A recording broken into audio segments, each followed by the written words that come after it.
In India, which one of the following complies information on industrial disputes, closures, retrenchments and layoffs in the factories employing workers? तो यहाँ पर ये पूछा गया है कि नीचे दिए गए ऑप्शन में से कौन सा ऐसा इंस्टीट्यूशन है जो कि इस बारे में जानकारी इकट्ठा करता है। कौन सी जानकारी? जैसे इंडस्ट्रियल डिस्प्यूट्स। अब इंडस्ट्रियल डिस्प्यूट्स क्या होते हैं? इंडस्ट्रियल डिस्प्यूट्स मतलब किसी फैक्ट्री में, किसी कारखाने में अगर जो वर्कर्स होते हैं, जो श्रमिक होते हैं, अगर उनके बीच में यदि किसी बात को लेकर विवाद हो गया, जैसे कि उनके वेजेस को लेकर, उनकी सैलरी को लेकर, या फिर वर्कर्स यानी श्रमिक और उन फैक्ट्रीज़ के मालिक जो ओनर्स होते हैं, तो वर्कर्स और फैक्ट्री के ओनर्स, इनके बीच में यदि कोई वाद विवाद हो गया, इनके बीच में कोई डिस्प्यूट आ गया, तो उसे हम इंडस्ट्रियल डिस्प्यूट्स कहेंगे। अगर वर्कर्स ने यदि एक एग्जांपल के तौर पर अगर वर्कर्स ने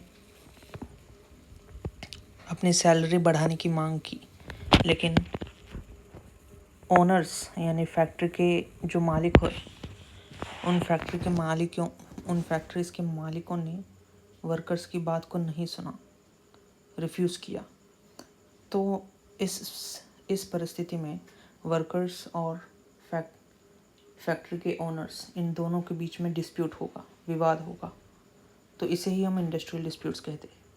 क्लोजर्स मतलब यदि इकोनॉमिक फेलियर चल रहा है, मार्केट डाउन हो गया है और इस डाउन हुए मार्केट में बिज़नेस करना मुश्किल हो रहा है, तो फैक्ट्रीज़ कई बार बंद हो जाती है। तो फैक्ट्रीज़ बंद होने के कारण उस फैक्ट्री में जो भी काम कर रहे थे लोग, वर्कर्स, उनका एम्प्लॉयमेंट भी चला जाता है। तो इस परिस्थिति को हम क्लोजर्स बोलते हैं। जब फैक्ट्री बंद हो जाती है और उस फैक्ट्री के बंद हो जाने की वजह से वर्कर्स का एम्प्लॉयमेंट चला जाता है, तो इस परिस्थिति को हम क्लोजर बोलते हैं। रिट्रेंचमेंट मतलब इकोनॉमिक स्लोडाउन की वजह से, प्रॉफिट ना होने की वजह से जो फैक्ट्री के ओनर्स होते हैं वो वर्कर्स को काम से निकाल देते हैं। तो वर्कर्स को जब काम से निकाला जाता है, इस कारण से नहीं कि उन्होंने अच्छा काम नहीं किया, बल्कि इस कारण से क्योंकि इकोनॉमिक स्लोडाउन हो रहा है, मंदी चल रही है मार्केट में मंदी चल रही है, मार्केट नीचे गिर रहा है।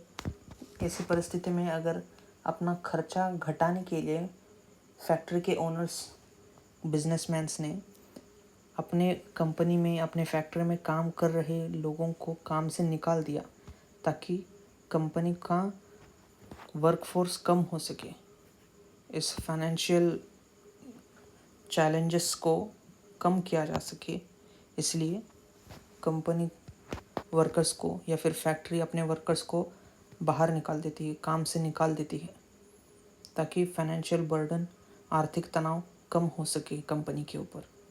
इसे हम रिट्रेंचमेंट बोलते हैं।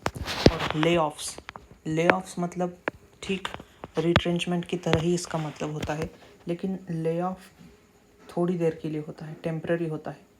शायद जो वर्कर्स को निकाला गया है उनको कंपनी शायद वापस से काम पर भी ले सकती है। जैसे कि एग्जांपल के तौर पर यदि एक कार बनाने वाली कंपनी है, उस कार बनाने में जो पार्ट्स लगते हैं, जो सप्लाईज जहाँ से आते हैं, किसी कारणवश अगर वो सप्लाई आना बंद हो गए तो 4-5 महीने के लिए अगर वो सप्लाईज आना बंद हो गए, मतलब इन 4-5 महीनों के लिए कंपनी या फिर फैक्ट्री थोड़े वर्कर्स को काम से बाहर निकाल देती है। मतलब उन्हें बोलती है कि 4-5 महीनों के लिए तुम काम पर मत आया करो, ताकि जब तक सप्लाई नहीं आ सके कार का, तब तक मैन्युफैक्चरिंग नहीं होगी कार्स की। तो जब तक सप्लाई नहीं आता तब तक तुम काम पर मत आओ। इस तरह की सिचुएशन में जब वर्कर्स को टेम्पररीली बेसिस पर, मतलब कुछ थोड़े समय के लिए अगर वर्कर्स को काम से निकाला जाता है, इस बात की संभावना होती है कि शायद उन वर्कर्स को वापस से काम पर रखा जाए, तो इसे हम ले ऑफ्स बोलते हैं। तो ये इंडस्ट्रियल डिस्प्यूट्स, क्लोजर्स, रिट्रेंचमेंट और ले ऑफ्स, इनका इंफॉर्मेशन, इनका डेटा कौन कंपाइल करता है, कौन जमा करके रखता है, ये सारा डेटा, ये यहाँ पूछा गया है। आइए हम ऑप्शंस को देखते हैं। Central statistics office. तो सेंट्रल स्टैटिस्टिक्स ऑफिस, ये जो ऑफिस होता है, ये जीडीपी, इंडिया का जो जीडीपी, इकोनॉमिक ग्रोथ, इन चीज़ों को देखता है। इंडस्ट्रियल ग्रोथ, कौन सी इंडस्ट्री कहाँ काम कर रही है, इकोनॉमी कैसे चल रही है, इसका सारा डेटा कलेक्ट करता है सेंट्रल स्टैटिस्टिक्स ऑफिस। ये वर्कर्स के बारे में कोई बात नहीं करता। ये वर्कर के काम के, वर्कर्स का जॉब, उनके एम्प्लॉयमेंट उनसे छीन जाने के बारे में बात नहीं करता। ये सिर्फ GDP, growth rate, economy, industry, इन कामों को देखता है, इनका डेटा कलेक्ट करता है, इनकी जानकारी इकट्ठा करता है। तो इसलिए ये स्टेटमेंट गलत हो जाता है, ये ऑफिस, ये नाम गलत हो जाता है। Department of promotion of industry and internal trade, ये भी डिपार्टमेंट इंडस्ट्री, बिजनेस, इनके बारे में देखता है, इनका प्रमोशन करने के बारे में देखता है। यानी कि इंडस्ट्रियल ग्रोथ कैसी हो सकती है, इकोनॉमी का साइज़ कैसे बड़ा हो सकता है, बिजनेस कैसे बढ़ सकता है, ट्रेड कैसे बढ़ सकता है, इन चीज़ों के बारे में देखता है ये। इसलिए ये भी वर्कर्स के बारे में बात नहीं करता। लेकिन ये जो लेबर ब्यूरो होता है, ये यहाँ पर सही बैठता है, क्योंकि लेबर के नाम में ही वर्कर्स आता है। लेबर मतलब श्रमिक, जो काम करता है, लेबर करता है। तो लेबर ब्यूरो ठीक इन्हीं सारी मुद्दों के जो डेटा होता है, इनकी जानकारी इकट्ठा करती है।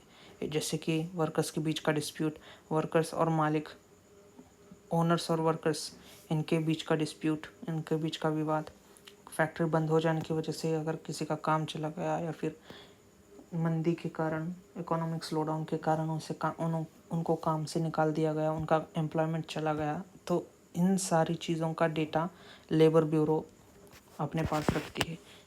तो इसलिए ये ऑप्शन सही हो जाता है। और national technical man power information system, ये टेक्नोलॉजी, टेक्निकल इंडस्ट्री, इनके बारे में इकट्ठा करती है जानकारी। तो ये भी फोर्थ ऑप्शन भी गलत हो जाता है। तो इसलिए option C, labour bureau, is correct answer to this question. So this question was asked in 2022.